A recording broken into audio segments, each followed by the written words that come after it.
Hey guys, it's JR and I'm back with another review video. In my last video, I did a review on the Union Pacific 412-2. I had indicated that I had received that engine along with this engine, the U30C. I received both of them at the same time, which was a fun surprise. And so I had mentioned in my last video that I would be doing a review on this locomotive. If you missed my last video on the 412-2, you can click on the link on the upper left-hand corner of your screen to watch that video now. I'll go ahead and unbox this and see what we've got.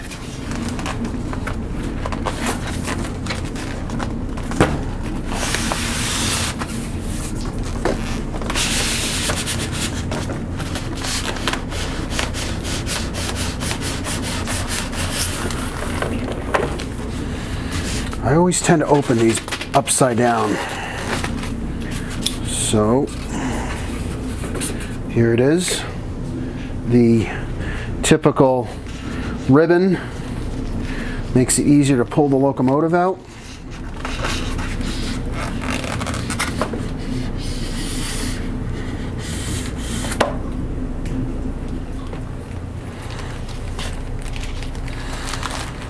It's wrapped in the plastic and foam sheet.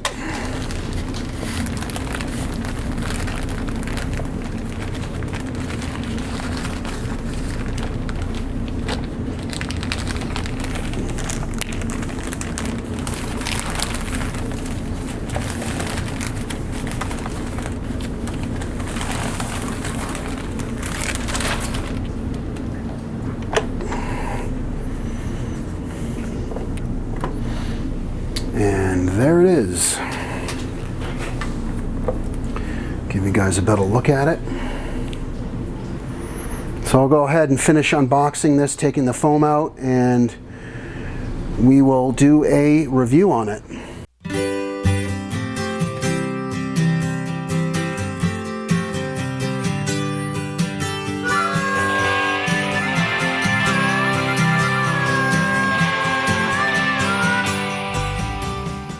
This locomotive was built by GE.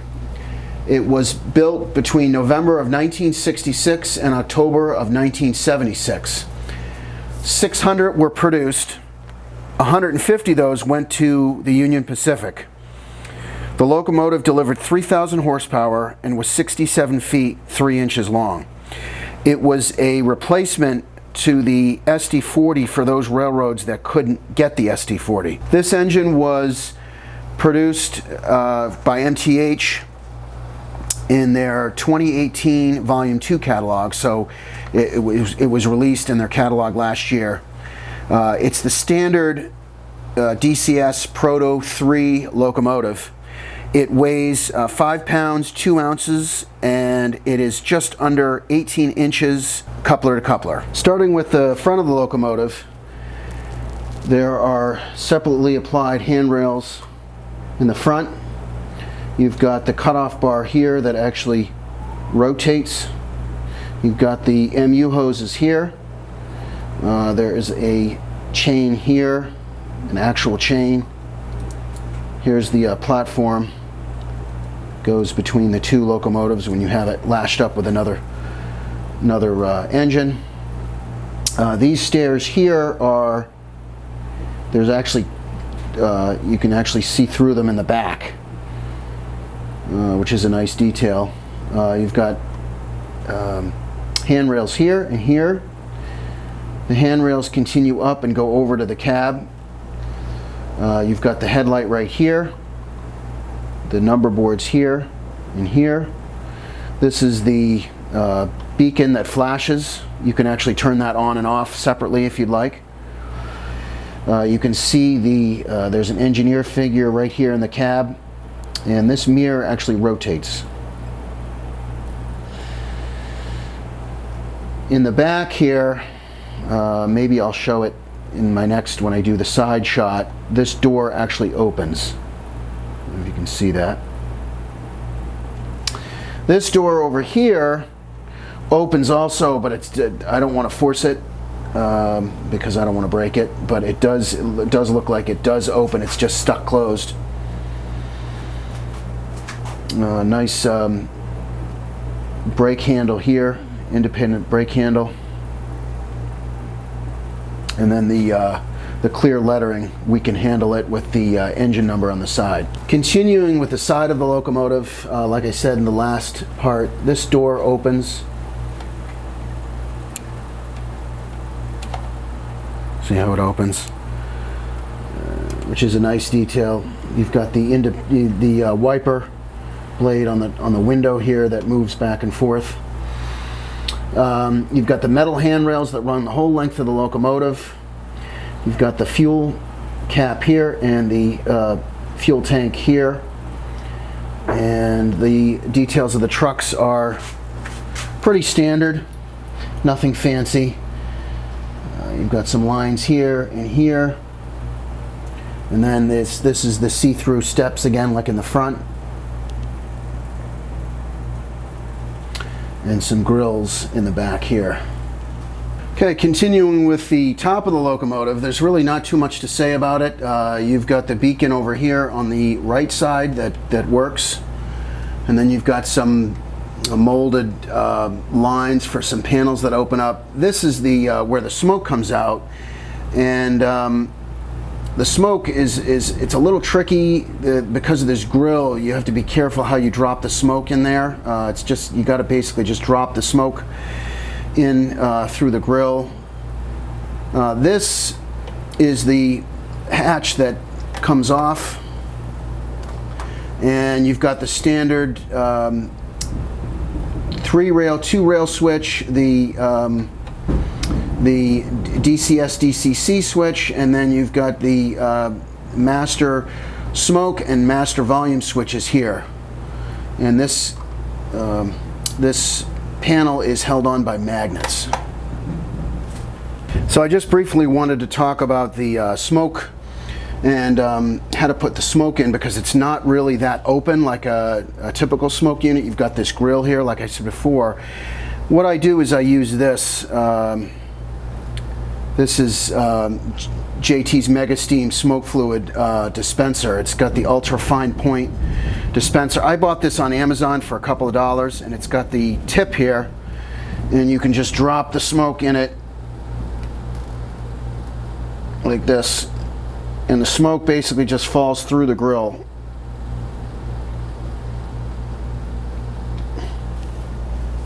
Like that. Continuing with the rear of the locomotive, you've got the ladder grab irons here that are independently applied. They're metal. You've got the number boards on the back, and then this says UP 2846. And you've got the independent handrail here, just like in the front, with the chain and the catwalk that moves up and down. You've got the cutoff bar here with the MU hoses. Looking at the underside of the locomotive, each truck has 2 pickup rollers. One here, and one here, one here, and one here. The way the wheels are arranged is you've got the 3-axle trucks. The outer wheels here have flanges on them, and the middle wheel does not have a flange, and it's actually, yeah, it doesn't have a flange. You can see all the gears that go between all the wheels. And the traction tires are on the front truck. They're on the last set of wheels, and on the rear truck they're on the front set of wheels. So they're towards the middle of the locomotive. And then right here, of course, you see the speaker for the sound.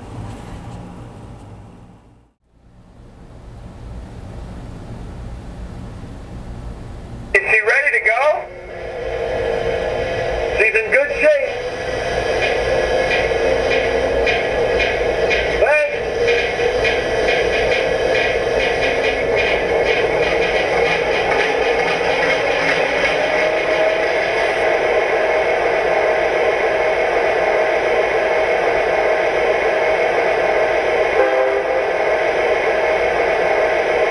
Dispatcher, this is the dog catch crew. This is the dispatcher. Go ahead, over. Dispatcher, we're on board now, over. Do you have all your paperwork? Have you read and acknowledged everything, over? That's a roger, dispatcher. We got all our paperwork.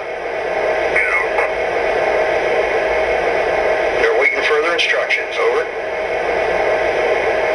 Okay to proceed on signal indication, over. Roger that, dispatcher. Okay to proceed on signal indication, out.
In conclusion, I'm pretty happy with this engine. I like the way it runs.